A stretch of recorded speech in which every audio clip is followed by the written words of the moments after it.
Hi, I'm Morgan. And I'm Stevie. And welcome to the Unhinged, Smut Book Club podcast.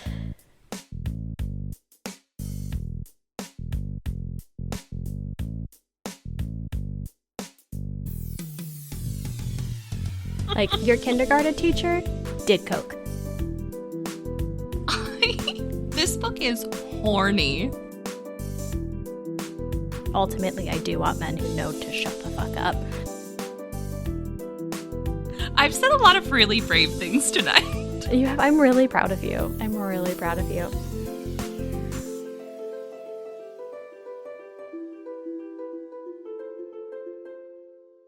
We discuss the most unhinged smut that the publishing world has to offer.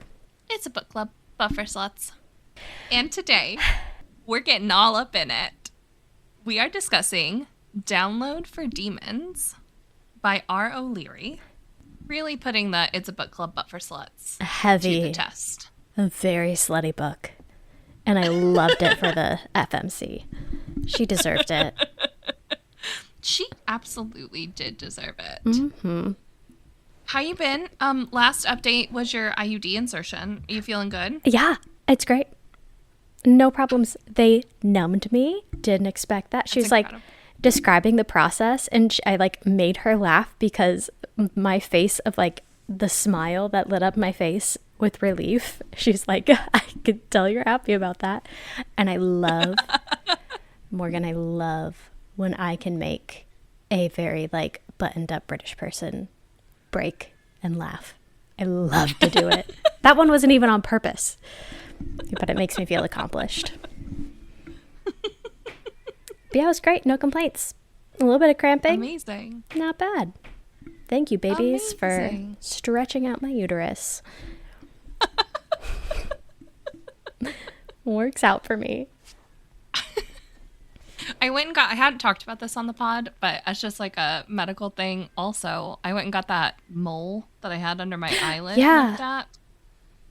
Today, doctor said, I think you're in the clear. Oh, good. But I'm not used to looking at stuff on eyelids, so if you would like to get a second opinion, I can refer you to an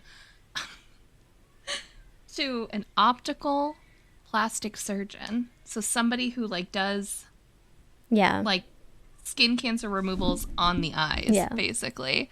So I'll go get a second opinion because he was like, you do have a freckle on your waterline, and that's where I'm not sure. And so I, if you want to get a second opinion, I don't see the harm in it. Yeah. But yeah, that weird mole that developed under my eyeball, all good.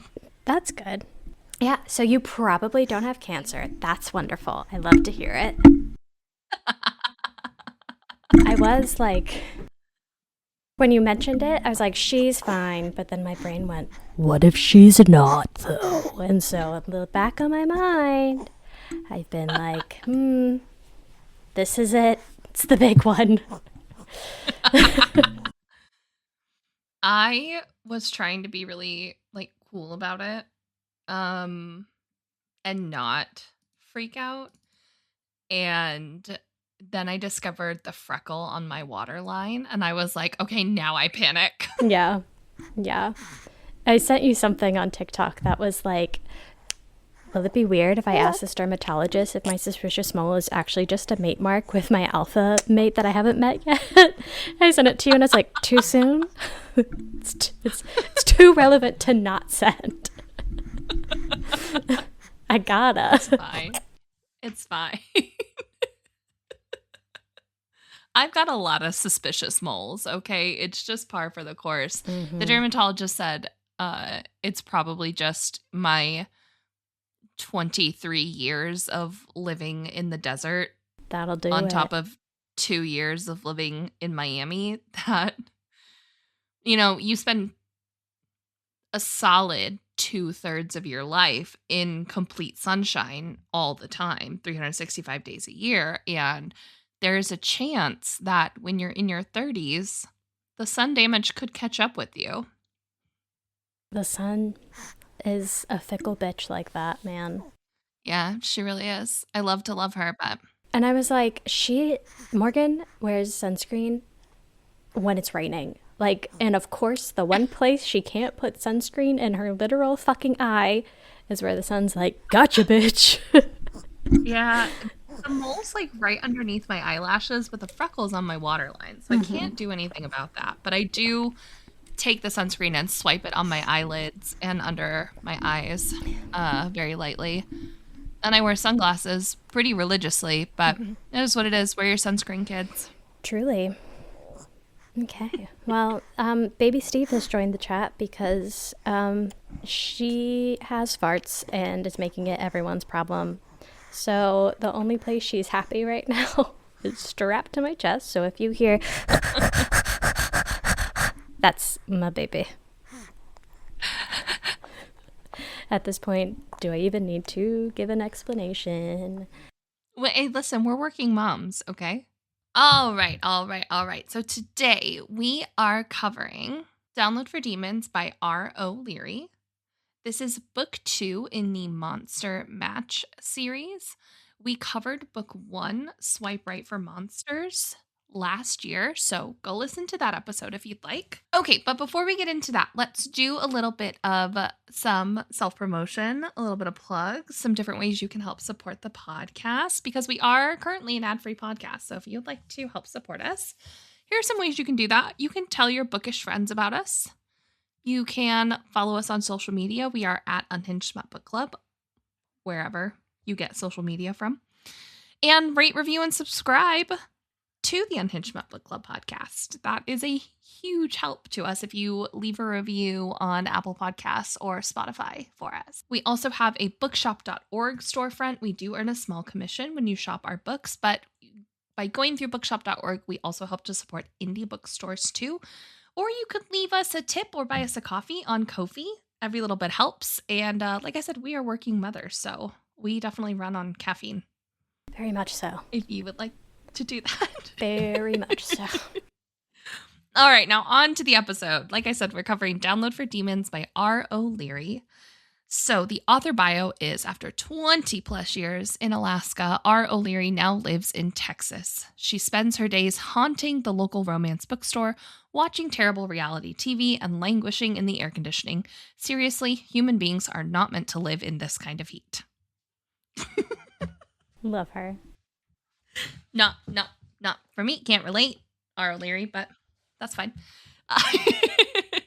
R.O. Leary has 3 independent series. They are all monster-loving type series, and that totals 16 different books so far. The series that we're covering, Monster Match, is going to be a set of 3 trilogies. We've covered books 1 and 2, and you bet your sweet ass when book 3 comes out, we're probably going to cover that one too. Oh, I was hoping for a 4th book with for Martha. Yeah. Marta. Okay. Anyways. So far, it's only 3. Who knows? There might be a 4th one day. Come on, R.O. Leary. Come on, R. Let's go, R. The back of the book summary for Download for Demons is download Monster and find a monster of a match. Spite is the perfect reason to download a monster dating app. At least that's what Mary had told herself when she was rolling her eyes at her overbearing mother's most recent lecture about spinsterhood and grandchildren. It wasn't her fault her last couple relationships had been disastrous. True love might be a big ask, but some devil horns and a kinky tail to have some fun with? That was exactly what she needed to get out of her slump. Making her mother clutch her pearls was just a bonus. But now that 4 delicious demons are blowing up her inbox, she might have bitten off more than she can chew. Hopefully, they aren't planning to do the same to her. It is a dating app for monsters, after all. And we heard about this book, obviously, because we read the first one last year, and I think we found it just on a Goodreads spiral. A Goodreads spiral, absolutely. Yeah. Oh, honestly, actually, you know what? It was a Kindle. I found it on a Kindle Unlimited spiral. I was just going through like books you might like. Oh, yeah. I remember when we were planning out books, you were like, well, I have this one already downloaded. And I was like, say less. Reverse Harem Monsters. 2 of my favorite things. Send it. Let's go. Yeah. Yep. All right. Do you want to get into tropes and trigger warnings? Absolutely, I do. So for tropes, I'm just going to fly by the seat of my pants for this, so feel free to chime in. Obviously, This is a monster romance. this is a reverse harem. The monsters in this are all demons, whereas in the last one, there was a mix of mythical paranormal creatures. These ones are all demons. There is unique anatomy, penises, tongues, tails, horns, wings. There's, we got it all, babe. We're going to throw it at the wall. What more could you want? This has a happily ever after. There is a surprise pregnancy in this one, but it is not the female main character. There is general, like, bad dating and, like, men kind of, like, coming in to rescue her. There is plus-size representation in this book. This is a plus-size romance. There's a breeding kink. Oh, there is a breeding kink. There is a little bit of jealousy and a polydynamic. That's right. Because it's a reverse harem, there is a little bit of that. A lot of group sex. Explicit sex. So much group sex. Lots of DP, which we love to see. We love to see. Like, if you're going to have... Honestly, nothing pisses me off more than when there's more than one love interest with a penis and there's not DP. What are we doing here? At least what are we doing? Spit roast.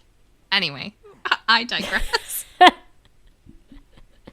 Oh my goodness. Okay, so trigger warnings.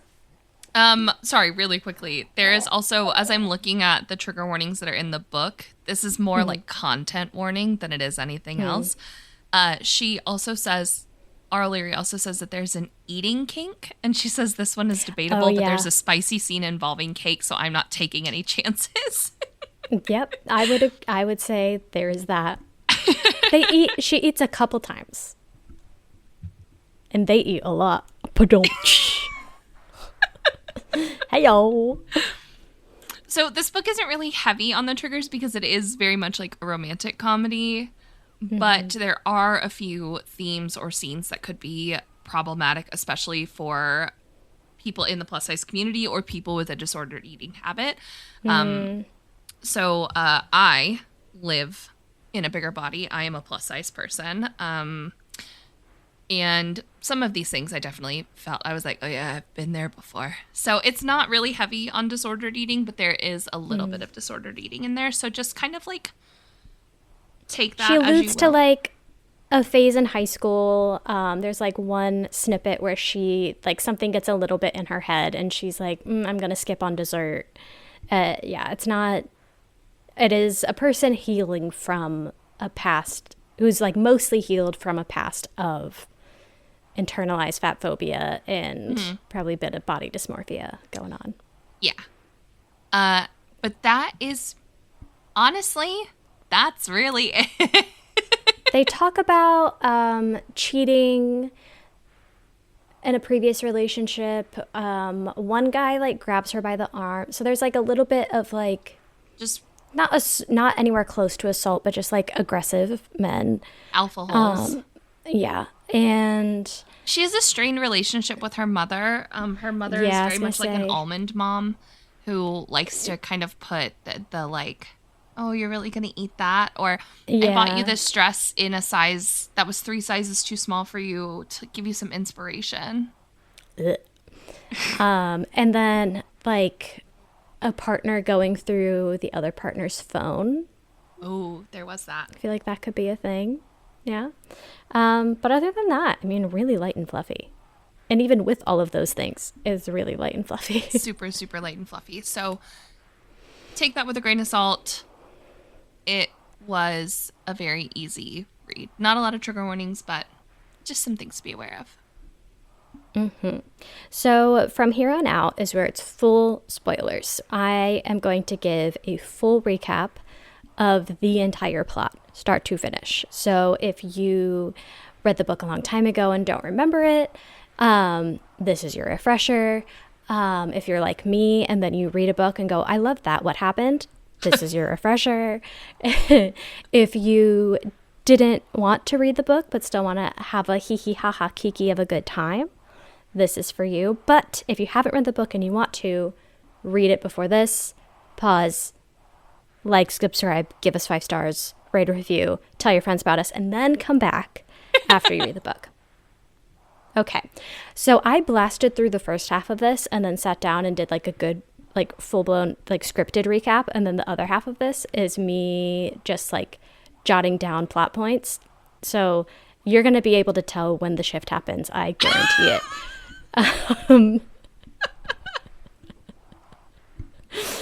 I guarantee it. So let's go. Our FMC is named Mary, and she's one of Nicole from Book One's besties. And we open to her talking about the dry spell of a lifetime. Nicole, her friend, has 5, count them, 5 monster boyfriends waiting on her hand and foot. Literally, the opening scene is them like bringing her and her friend snacks in bed, like waiting on her.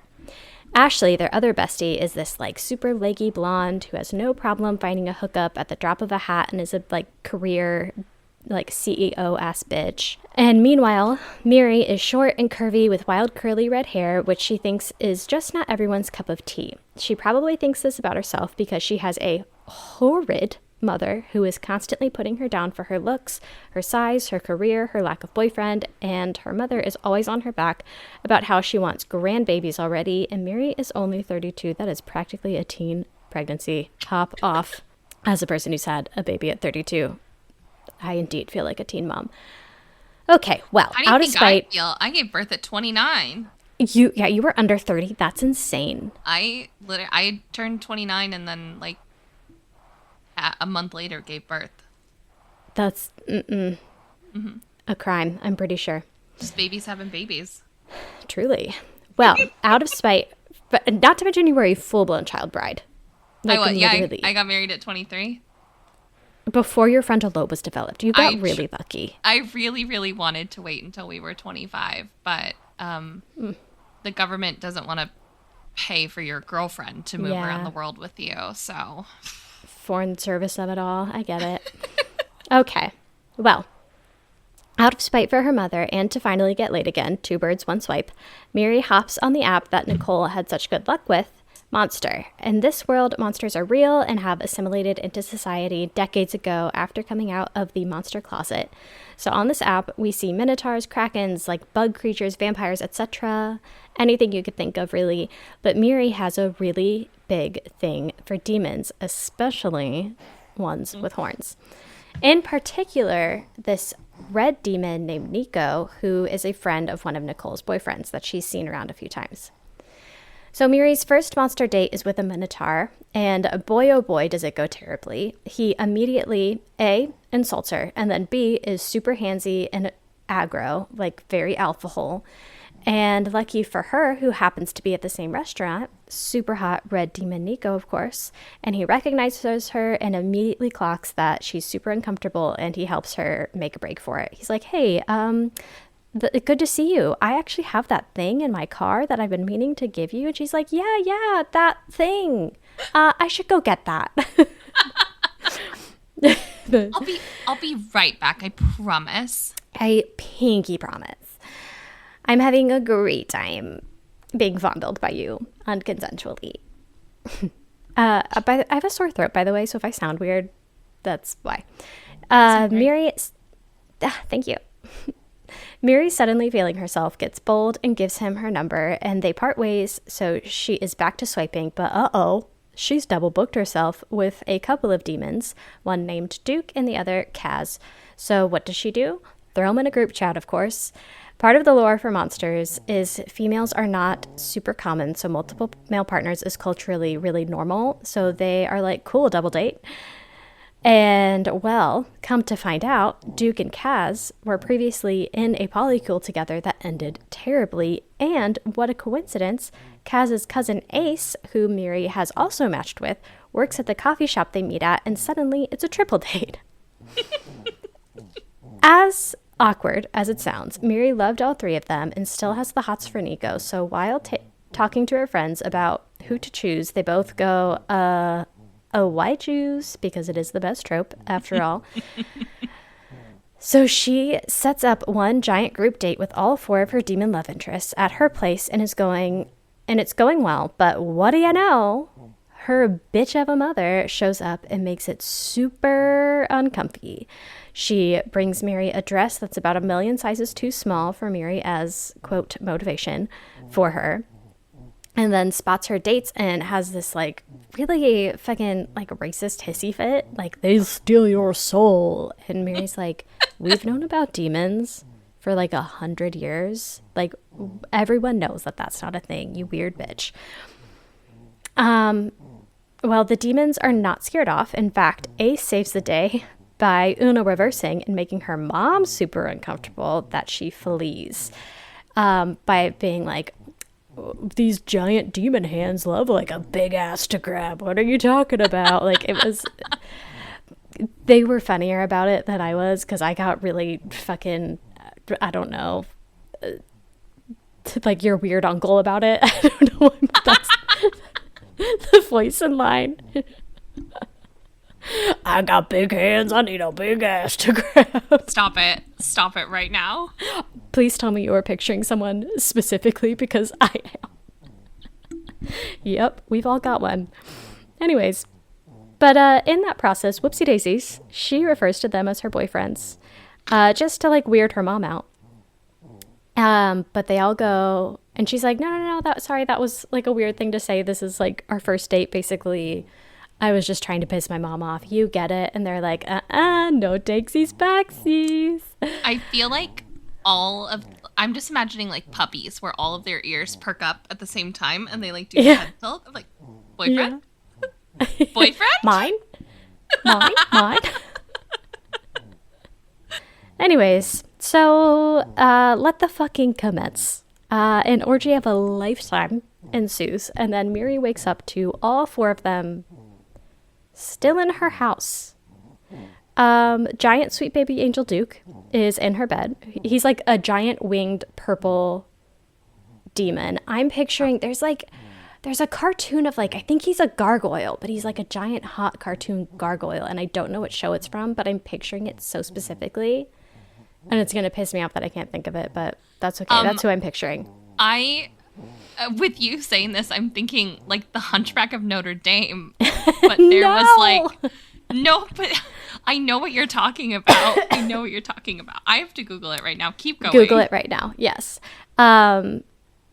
Anyways, he's this like huge, humongous dude, and he's in her bed reading the newspaper with his glasses, which is fucking adorable. Tattoo artist Nico is asleep at the end of her bed like a dog, and Kaz, the personal trainer, is doing his morning burpees on her patio, and silly goofy Ace, whose lore is that he's worked every job known to man, including IKEA, is putting together her IKEA coffee bar. And she's like, what the fuck is happening? Oh, Stevie. Mm-hmm. I know exactly. Can I screen share? Let's screen share. His name is Goliath. And he was in the Disney TV show called Gargoyles. Is that him? Yep, 100,000%. I knew exactly what you were talking about. I was like, he's a gargoyle. Yes. Take Goliath, give him glasses and a suit, and make him an accountant. Duke. I wonder if that was the inspiration. I hope so. So she's like looking around her now demon-infested home and is texting her besties like, hey, what the fuck is this? They're supposed to skedaddle and say they had a good time and then never talk to me again. What's going on? And Nicole, who's like, been there, done that, she's like, do you not remember how I went on one bad group date with my 5 boyfriends and then they all invited themselves to move in with me immediately, like 2 days later? So the point is further proven when she goes to leave for her yoga class by herself and then suddenly has 4 boyfriends in tow. And basically there's like several chapters of domestic bliss where, you know, it's little one-on-ones with different demons. We bang Duke in a library. We're working out the boundaries and comfort levels of the poly situation because Nico's never done a poly thing before, and she had just assumed he did because he's a demon, and that's like very common. Yeah. And Kaz has some like a little bit of jealousy issues that he's working on. And so there's a few chapters of just them getting to know each other and like settling into their dynamic.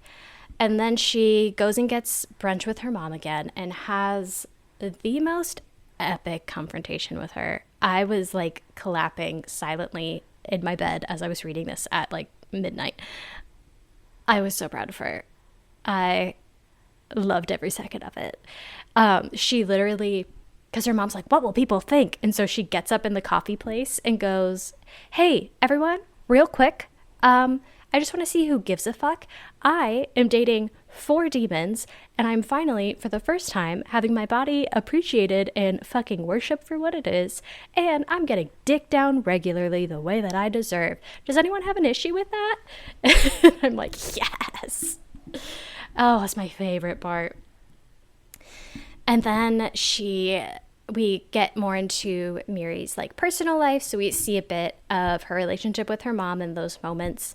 And her mom, Miri works at a private school. She's a kindergarten teacher, which, hey, as a teacher, lore, the younger they teach, the freakier they are. They're insane. She teaches kindergarten. So I think you said exactly that when we covered Swipe Right for Monsters. I probably did. And I stand by it. Am I right or am I right? Like, your kindergarten teacher did coke. I guarantee it. And so we see her at a parent-teacher conference where there's this one guy who her mom keeps trying to set her up with. She had one terrible date with him where he was an absolute dick. It was like, you'll have to lose 20 pounds before I'll be seen in public with you. And he works at her school. And her mom set them up because she is on the like board of the private school that Miri works at, which, oof, you couldn't pay me to work at a private school because of this. She's at a parent-teacher conference from hell with a bunch of wealthy, entitled parents who, if she's like, hey, this problem is happening with your kid, and they're like, okay, what am I paying bajillions of dollars for? Fix it. Like, that sounds like a you problem.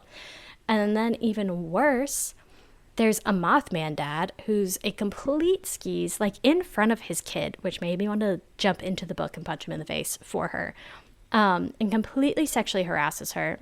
After she shoots him down, he calls her like a stuck-up fat bitch, and that's where her little bit of like insecurity spiral happens, because, you know, every now and then someone just gets under your skin a little bit.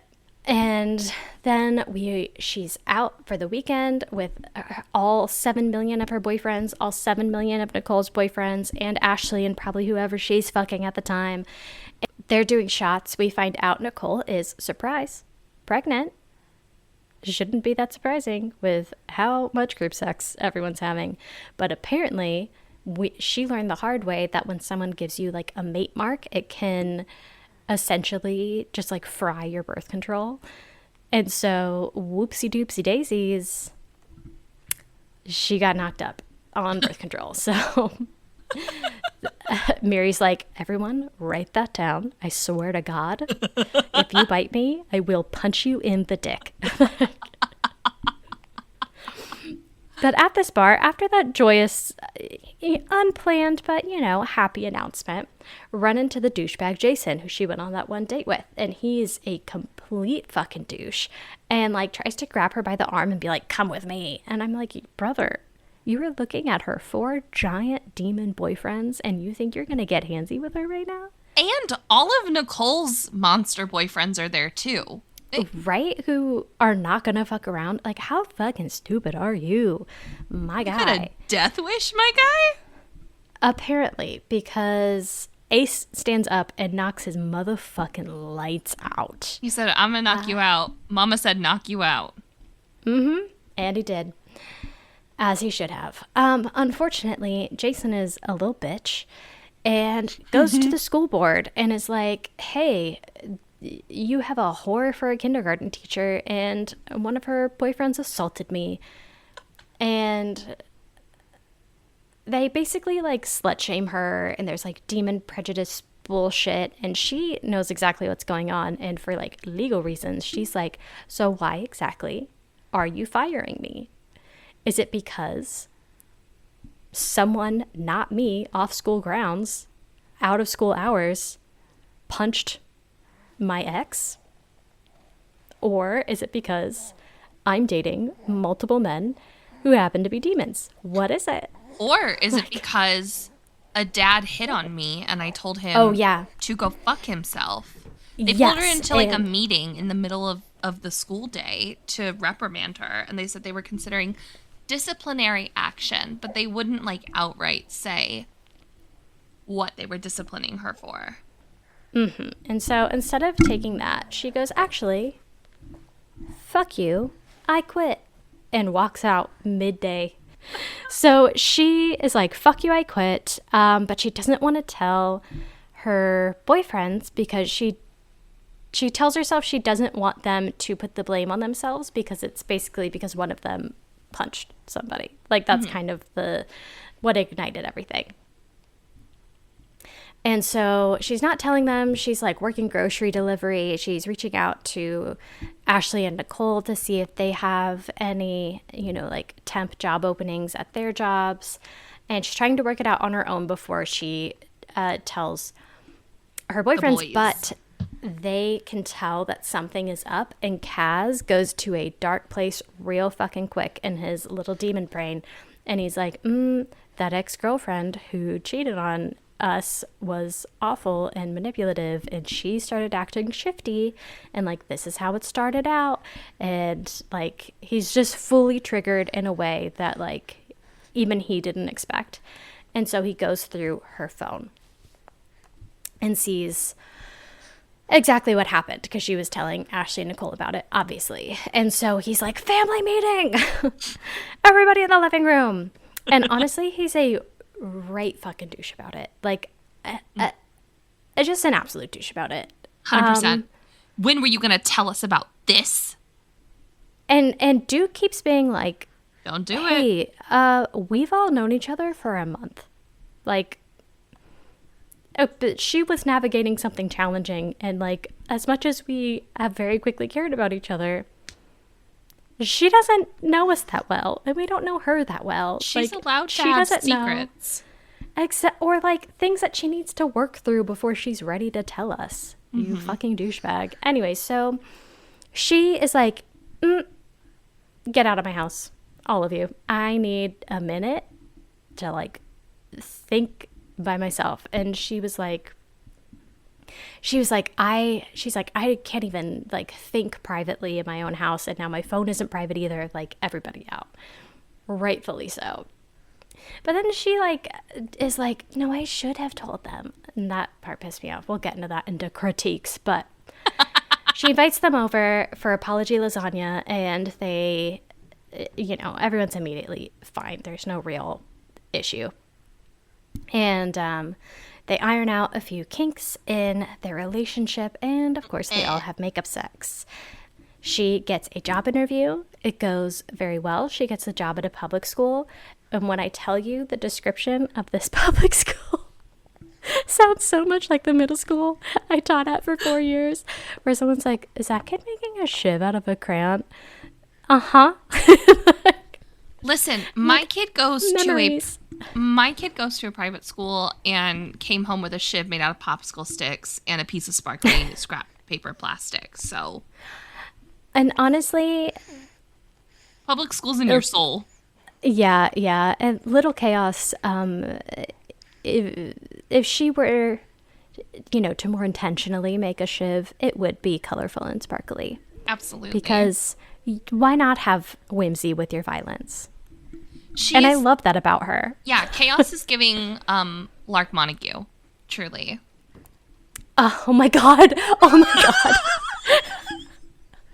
No, it's too spot on. No, that's too real. And she's little Blondie. Oh my god.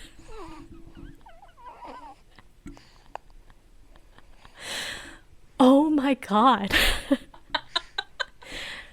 Oh, Morgan, I don't know how you're going to feel about this, but your kid is probably going to put a body in a coffee table at some point. I'm pretty sure. I've said it for years, right? Like, she's going to be a leader one day, like whether that's a prison gang or a Fortune 500, I'm not sure. Uh-huh. Mm-hmm. And anyways, so the job situation resolves itself. She comes home from the interview to a surprise birthday party. Her mom comes over and kind of apologizes, and they all live happily ever after. there's a little more smut in the epilogue, and bada boom, bada bing. A ripe threat of if anybody fucking bites me during makeup sex and you fry my birth control, we're done. Yeah. 100%. I will hit you right in the dick. Absolutely. As you should. As you should, queen. Mm-hmm. All right, Stevie, talk to me. Give me some of your first impressions. Well, how about you go first? Because I just... Oh, you just did a bunch of talking. I sure did. Okay. This book is horny.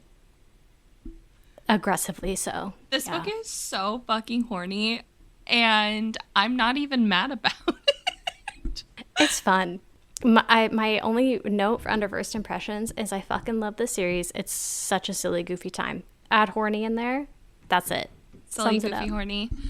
I don't know why I was surprised that it was a why choose, because that initial interaction with Nico at the very beginning, and plus on top of, like, they had already fucked each other at the barbecue in the last book. Mm-hmm. I thought it was just going to be Nico. And then I don't know why I was surprised that there were 3 more boyfriends. Mm-hmm. I wish Nico would have had, this is not a critique, but just like of my first impressions, I really wanted Nico to have more screen time, more airtime. Especially because he was like the initial crush. Yeah. Yeah. So I wish Nico would have had a little bit more screen time for my tastes. I really enjoyed Duke.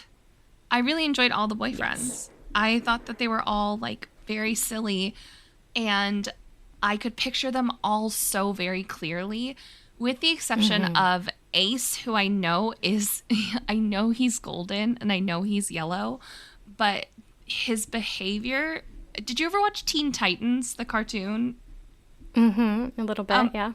His energy is giving Beast Boy, who was green, but his energy is very much Beast Boy. I was picturing green too. Yes. His energy is just green, you know? Mm-hmm.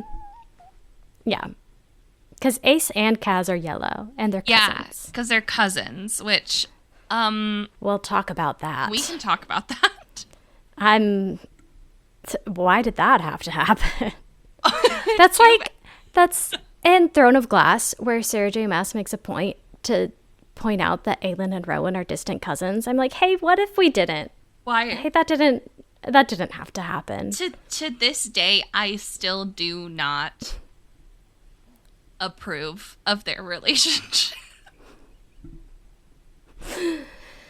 I mean, I bought it, but there's always that niggle in the back of my mind, right? That's like, they're cousins. Yeah, and then I was like, okay, the first group sex scene, we'll hop around a little bit. The first group sex scene, I'm like, okay, one goes and then the other. They're not involved at the same time. The second group sex scene? Yeah, where they're banging her at the same time. They DP her. Yep. Which means their weens are like nudging against each other in her orifices. Mm-hmm. Why did they couldn't just be like childhood best friends? Yeah, why did they have to be cousins? Why couldn't it have been like Black culture proverbial cousins, right? Like the way that like your girls are cousins to my girls. We are not Black culture, but we have appropriated that, I will say. As a part-time recipient of cookout invitations, I think that's the one thing I'm allowed to co-op sometimes. Yeah. Why couldn't it, it's like, what's your mom's best friend's kids called? It's like, oh, those are my cousins. Mm-hmm. Yeah. Could have been that. Nope. Nope. My one thing, kind of first impression, kind of critique, is that like there was not as much of a through line. So in the first book, there was like an ongoing background conflict of like someone is sabotaging Nicole, and they are protecting her, figuring out what's going on, falling in love in the process. There wasn't an aspect of that in this one, which made it was just, because of that, it felt like this should have been a novella, not a full book. Do you know what I mean? Yeah, I can see that because you're not... Yeah, there's not as much plot to it, the through-line storyline of, like, this is also happening while we develop feelings. Feelings have developed, and, like, oh, hey, there's this problem. Yeah, and I think she tried to do that with Jason, kind of sabotaging her career a little bit, but that wasn't, like, an ongoing thing. That was just kind of culminated in the big blow-up at her school. But yeah, the plot was more Miri processing her own internalized things that she's been struggling with. So feeling very stuck in her life, in her career, in her relationship with her mom, and her self-image, realizing that there are things that, like, oh, I thought I healed that, and turns out I didn't, because she was like, part of why she didn't tell the boyfriend she lost her job was like, I don't understand why they're with me anyways. So like, if I have another, now I'm unemployed on top of being a big girl and, like, you know what I mean? And and so I guess that was, the plot was the character development of Miri. Yeah, it really was, wasn't it? I'm thinking, like, as you're, you know, you want to talk smut? Let's talk smut, because I have other things I want to get into, and I'm going to get into it unless we stop and pivot. Okay. Let's talk smut. So it starts early. First of all, there is 1, 2, 3, 4, 5, 6, 7 chapters with smut, including the epilogue. And with, like, a little bit of dirty talk here and there. Lots of flirty banter. Lots of flirty banter. Big time. Because there's several things where someone's like, I'm going to eat you out on the counter, and then they get interrupted. There's a couple of those things. So where they, like, make out a bit. Anyway, so starts chapter 9 is boom, group sex. Like, we are just diving in head first. Yeah, my thought on that scene was Nico has barely said a word and is first up to bat and has a billion dick piercings. And it's giving Azriel, who it's like, so I keep bringing up Sarah J. Maas. I'm trying not to be that bitch, but I did make it my whole personality for, like, a solid couple of years, so you guys are just going to have to bear with me. The character of Azriel, who it's like, I've decided he's hot, even though he said nothing, but I think the fact that he said nothing is why I like him, because he is a man, and ultimately I do want men who know to shut the fuck up. We said this entire thing when we read Hollow by C.M. Nascasta, in that, like, she falls in love with the Headless Horseman because he doesn't fucking talk. Yep. Dream man. And then we get, I had wrote, I'm glad Kaz and Ace weren't at the same time, because yuck. Well, womp womp, they are later. But Ace with the prehensile tail, we love to see it. As long as he doesn't use it to swim like an alligator and give Morgan the ick. Like in The Dragon's Bride. That's the one. And then I just have all caps, Duke, my boy. Because I love him. He's like the sweet, shy, gentle giant, and then has a dirty mouth. He's a filthy gentleman. Oh my God.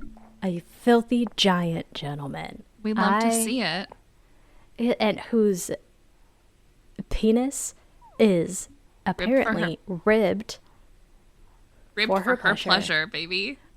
And it's eggplant emoji. It's huge mungo. Because they, like, make out, and she's like, oh, right. And he's like, oh, no. We'll work up to that. And she's like, what?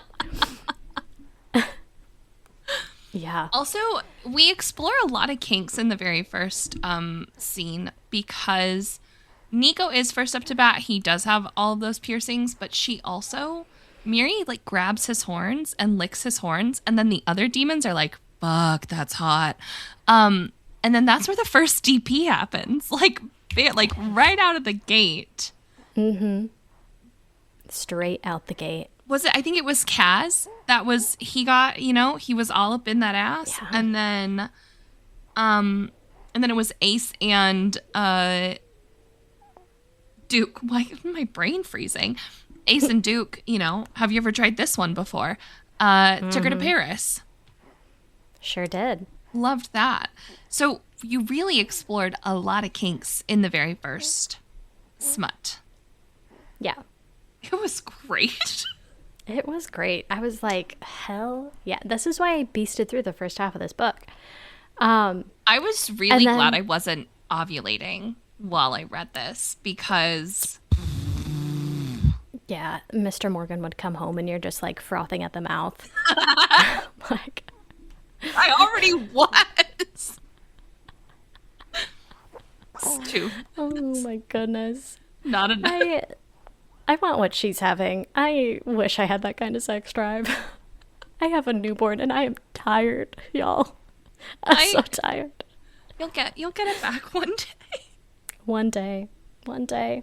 I'm 36 now, so my body's like, I'm getting to that perimenopause of like, we need to make lots of now babies. Or never. I'm gonna howl at the fucking moon. So then we get to chapter 14, which is when she has a one-on-one moment with Duke that starts with a full body massage, which is how every sexual encounter should start, if you ask me. Me too. However, we learn the hard way. Our girl Miri has a strawberry allergy. Because what body oil did he have lying around? Strawberry one. Strawberry, and they use it as lube, which I already was like, if you're using massage oil as lube, you're already asking for trouble.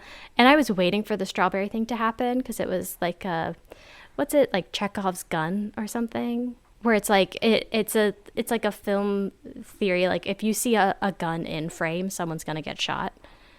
Like nothing's said, nothing, you know what I mean, like nothing is said as fluff. Anyways, yeah, so the strawberry allergy got mentioned early on. I'm like, all right, when's this gonna happen? Yeah, it happened with strawberry lube in her cooch. It started so innocent with like a foot massage and then a leg massage. It sure did. And then a more massage, and then he was like fingering her, and he went to taste and made a face, and she was like, what is that face about? And he was like, I want to taste you, but all I can taste is the massage oil. And she was like, you could just eat me out. And he's like, that's an excellent plan. And big girl gets to face it. Good for her. And then and then sex. Has a if he dies, he dies moment. Yeah, that's his problem. I'm so happy for her. Yeah, but pays for it because she has hives in her vagina. So she's down for the count for a bit. The next one we get is after Nico has a blow up and he like leaves because he's never done the poly thing before, and he is like overwhelmed, and instead of using his big boy words, he just, punches a hole through the wall. He doesn't do that, but he storms out, and she finds him deep cleaning his tattoo parlor. And they have a little chit chat about communication. He tattoos her ass with a little demon smiley face, and then she gives him head. I really thought it was going to be a strawberry because they kept joking about it. I thought he was going to tattoo the logo for the app. Oh my god! Because she had a heart on one butt cheek, and then the logo for the app is a heart with devil horns and a tail and like teeth. Yeah, it's something like that. And so I thought silly. I thought that's what it was going to be. But that one's more of like a fade to black. You don't get like an actual.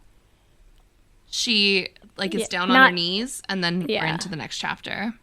Yeah, you don't see like the climax of it all. And he kind of like teases her. He like teases her while tattooing her because she's like squirming, like rubbing her thighs together, Jiminy Cricket style.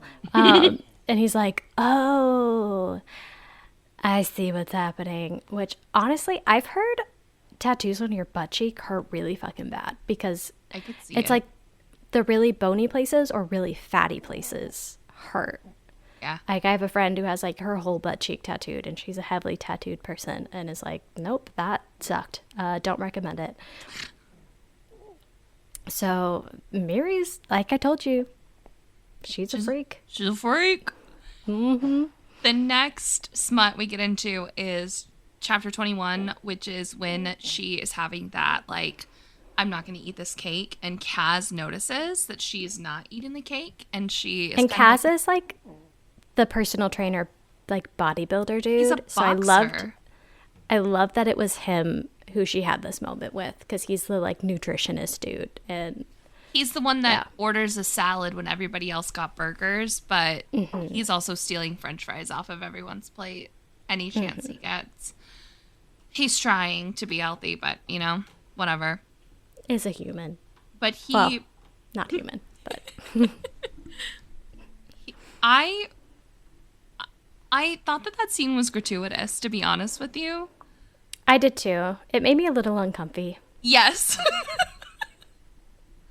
It was giving 50 Shades of, like... Did you ever read 50 Shades of Grey? I didn't, but I follow. Bless your soul. I don't recommend. But, Christian has this whole thing with her eating. And that, like, she's not eating enough. And, I could not imagine a world where a man is like, eat, and you need to eat. And then to, like, also add sex to it. And that scene personally for me was a miss. It felt gratuitous. It felt, why are we doing this? But it's fine. Yeah, I didn't love it. I think there is a genre of person who's going to be like, oh, fuck yeah. You know what I mean? But it wasn't my cup of tea. For sure.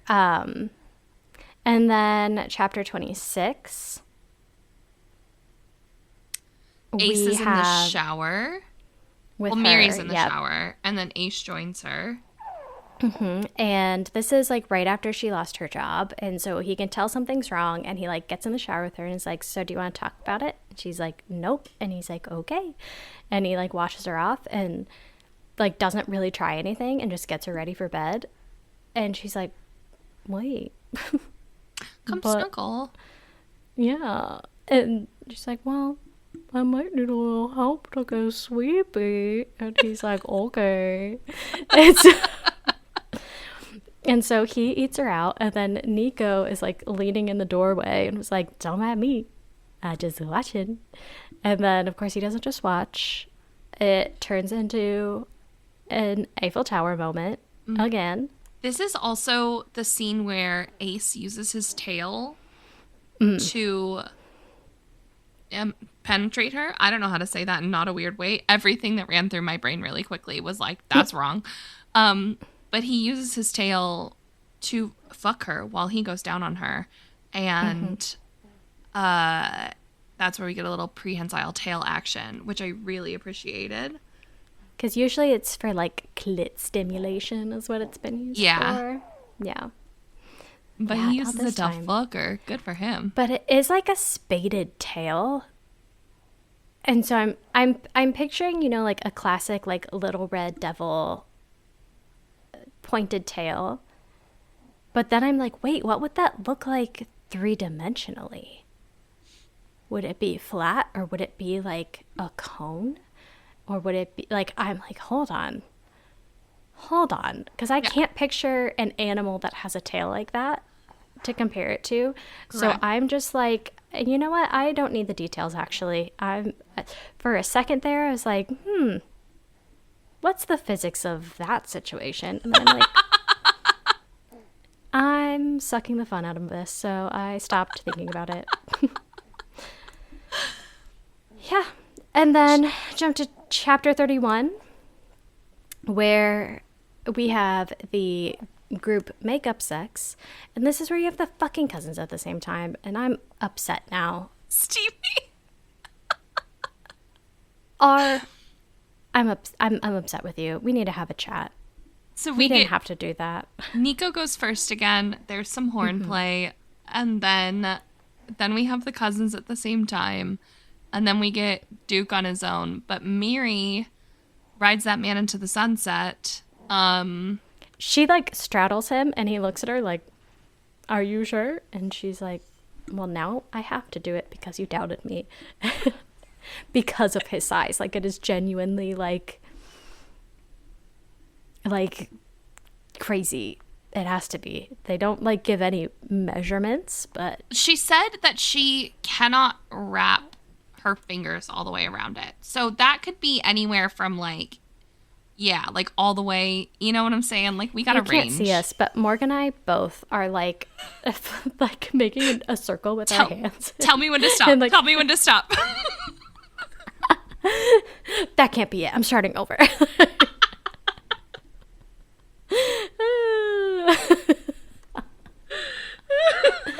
Oh my god. Like, is it my microphone?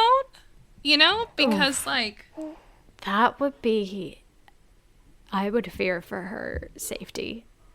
Says the ma'am who said, I could take a knot. I gave birth.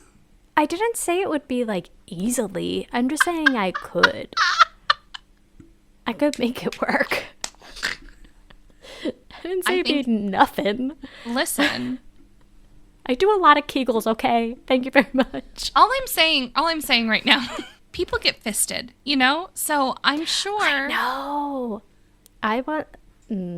But it's not, it's not this, right? It's, you gotta, the hand is. Taper in. Yeah.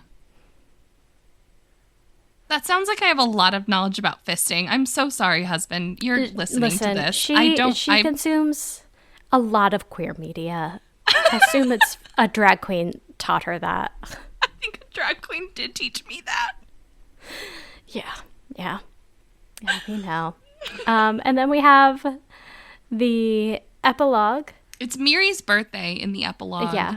And it's from Ace's perspective. He's been sent on like a side mission to keep her distracted while the rest of the dudes make breakfast. So he goes down on her and they all kind of like walk in as they're about to get to fucking. And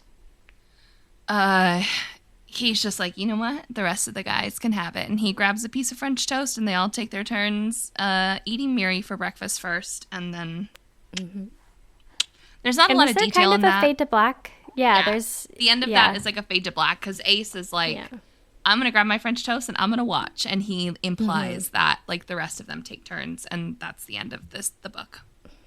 Yeah. Yeah. And that's those are your smuts. Overall, I really enjoyed it. Yeah. What are some things that you loved besides the smut?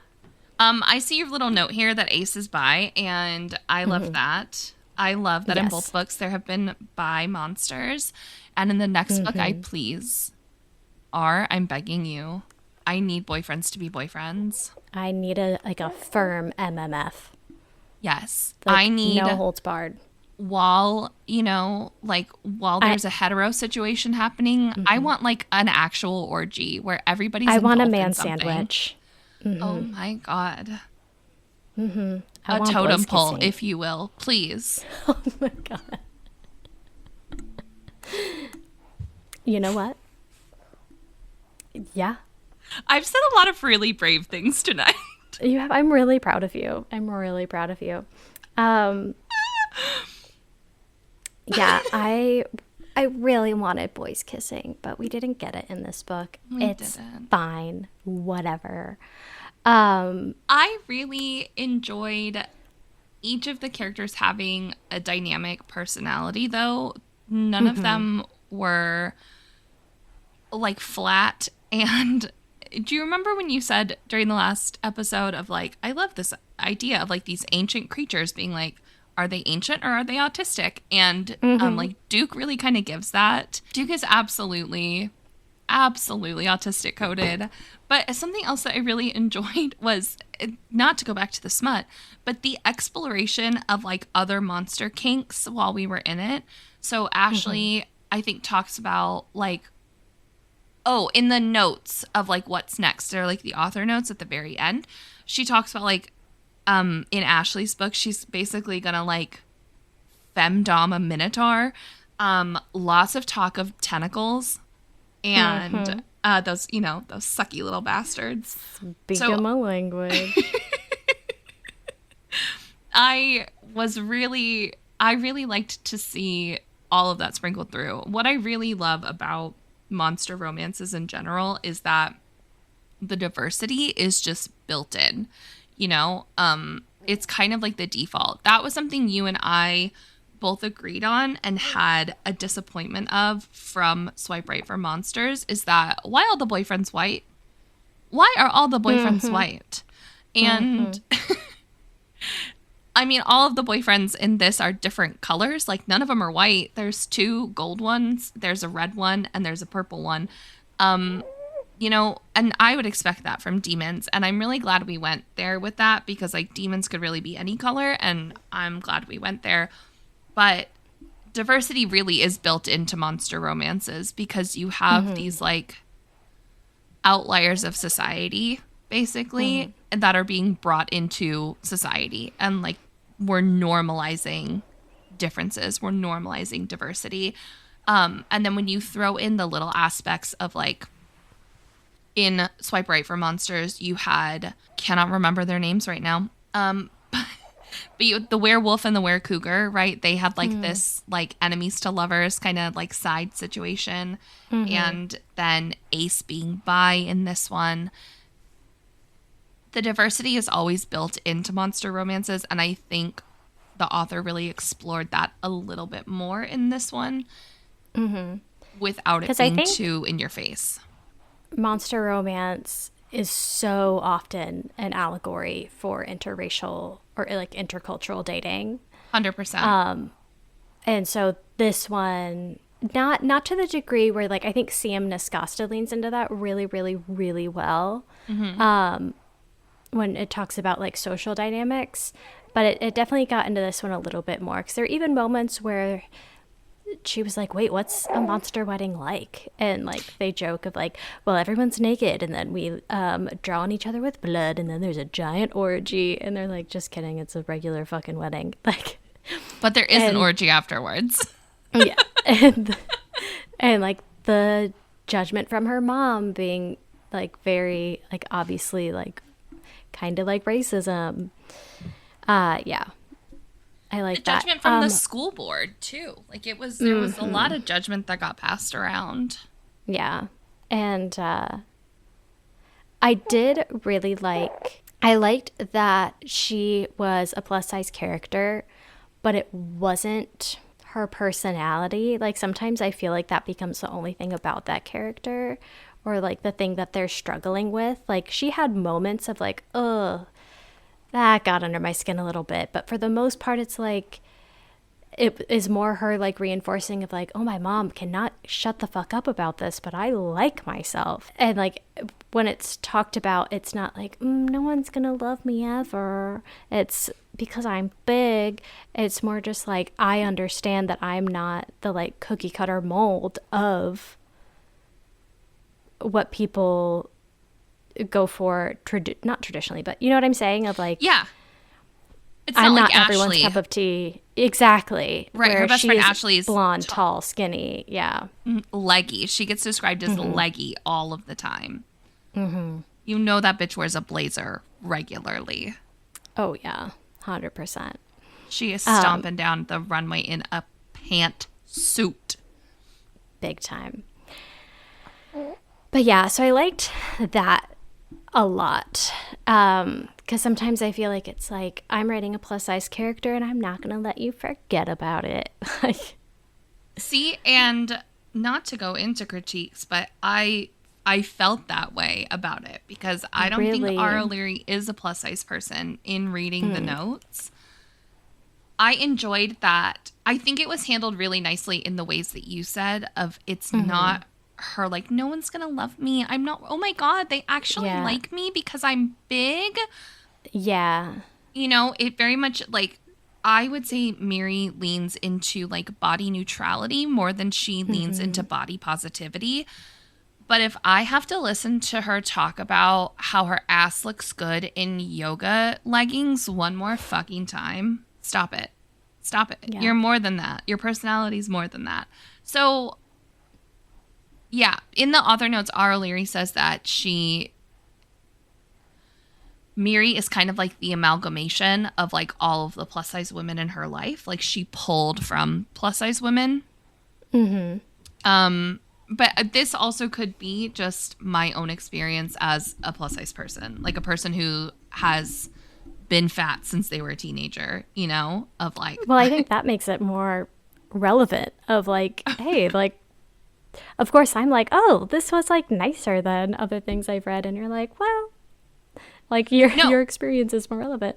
I definitely have read some plus size romances where the female main character is very insecure, and it's very much like a 2000s rom-com where he like takes off the glasses and he's like, look, you're beautiful. You know, he like gets her undressed and he's like, look, I love your body. And for me, that stuff always feels kind of gratuitous of just like, oh, stop it. Because the last thing a fat woman wants to be is fetishized. And that like, oh, I love your body. I'm obsessed with your body. It feels like a fetish. And so the guys appreciated Miri's body in this, which I appreciated, but they weren't like, I only love big women. I only go for big women. Like there's a book series that I started reading, but I had to stop reading it because it was like 6 siblings. They all had their own story, and like mom is big, and like all of these guys love big women, and like they all have, and it was like a family history of like all of the men in the family just loved big women. Get out of here. I want plus size representation. I don't want plus size representation like that. I think that she did a pretty good job of it. I just think that for my own personal taste, there were parts of it where I was like, okay, I get it. She's got a big ass. Yeah. There was also no talk of, I definitely see what's that. her tummy situation look like? Does she have back rolls? Like, I'm imagining her as, like, plus-size model formed, where... Is there a fupa? Like... Right. I'm envisioning she's flat-stomached, like a plus-size model would be, where she's, like, bigger overall, but, like, still flat-stomached. You know, no back rolls. Like, things are smooth. There's no cellulite. And that's where I think, like, R. O'Leary is not a plus-size person. I could be super wrong. That's just me projecting. But to talk about a plus-size person, and all we focused on was her massive ass. Her ass. Massive tits. And boobs. But mostly her ass. Yeah. I'm trying to find a good picture of the person I was picturing. Like, not her vibe. So her name's Sophie Hunter.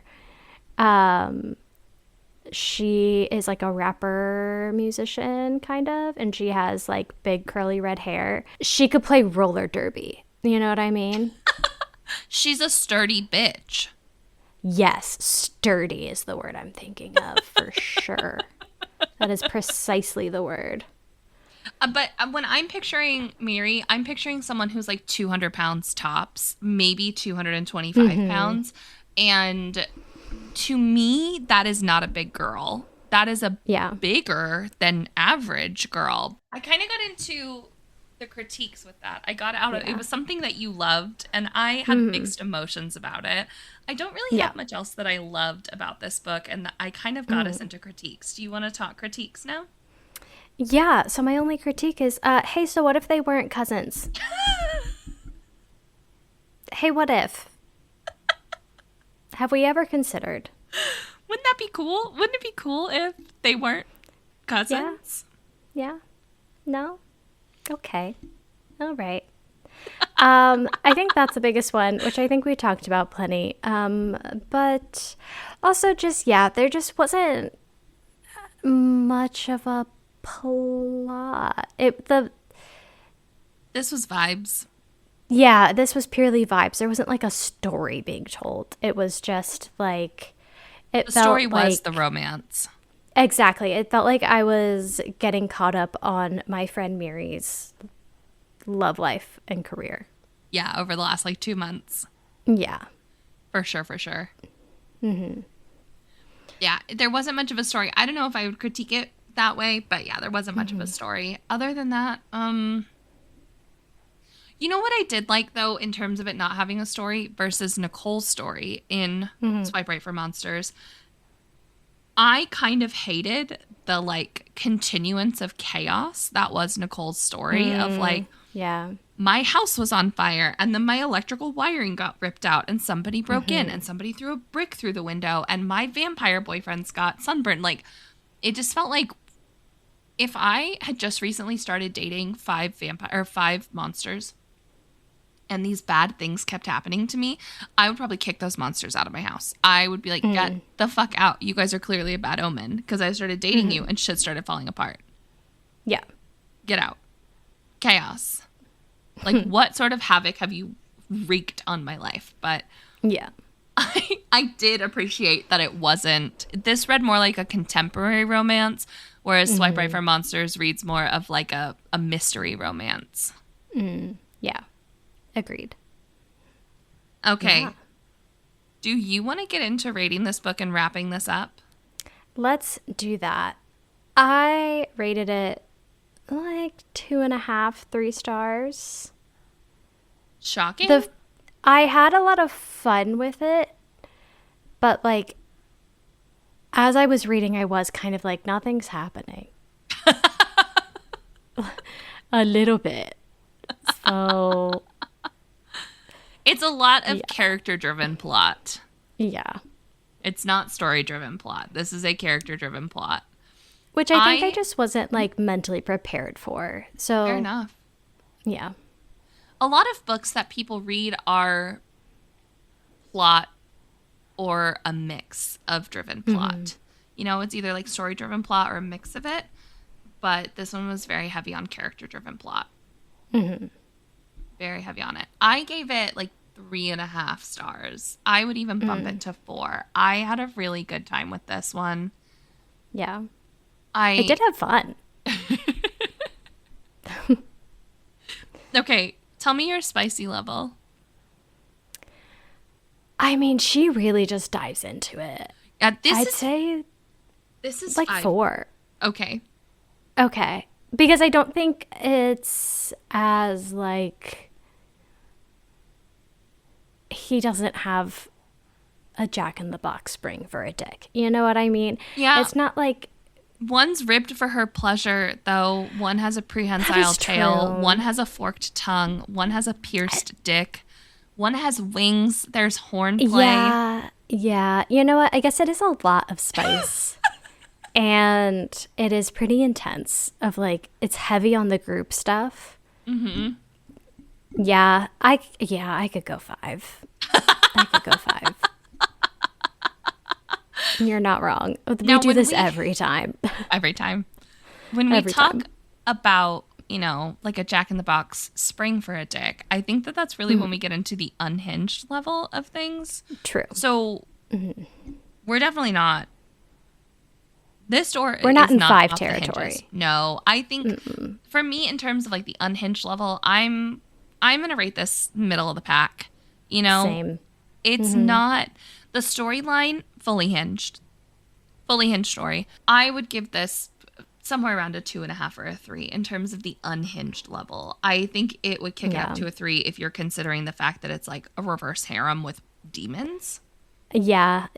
I feel like a 3 is a solid rating for sure. Okay, so that was our main book for our monster romance month. Next month, theme for March, Omegaverse. Ow, ow. Speaking of howling at the moon.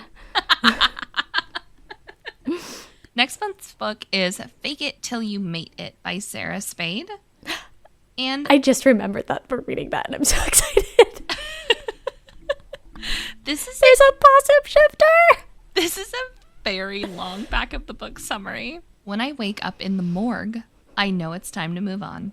When people think of shifters, they always bring up the wolves, bears, big cats, but prey shifters exist too. The bunnies, the hedgehogs, and my old childhood nemesis, Roxy, who was an adorable raccoon and a huge headache. Then there's me, Honey Morgan, one in a long line of Virginia possums, and who has a tendency to play dead at the worst possible moments. For nearly my whole life, I've managed to live among humans who have no clue that I'm a soup. But when I get startled and drop only to wake up in the morgue, I have to admit my mother was right. Us opossums need to be around other shifters, even if the local predators have me hissing. Or maybe that's just one. Max Lobo. To the outsiders who might pass through Moonborough, he is the scowly sheriff.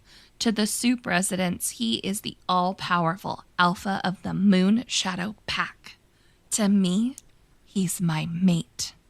He doesn't seem to recognize me as his, though, and I'm okay with that. After all, I'm too busy taking over my witchy grandmother's old bakery. With her recipes, my sense of humor and work ethic, and my sidekick, Gus, I focus on making Do You Believe in Magic a success. Which probably would have been a lot easier if I didn't stumble upon a dead predator outside my back door, or if I didn't bring the alpha repeatedly to my front one. Thrown together with Max, I have to figure out who targeted my bakery, why it seems like I might have been the one they were after, and how to survive being around the alpha as he begins to realize that I'm not just some newcomer prey bumbling around on his territory that he needs to protect, but the other half of his wolf's soul he has to claim. Hey, fake it till you made it, right? I'm so excited. And so that episode is coming out March 15th. So mark your calendars. We'll find out on March 15th. Month. TBD.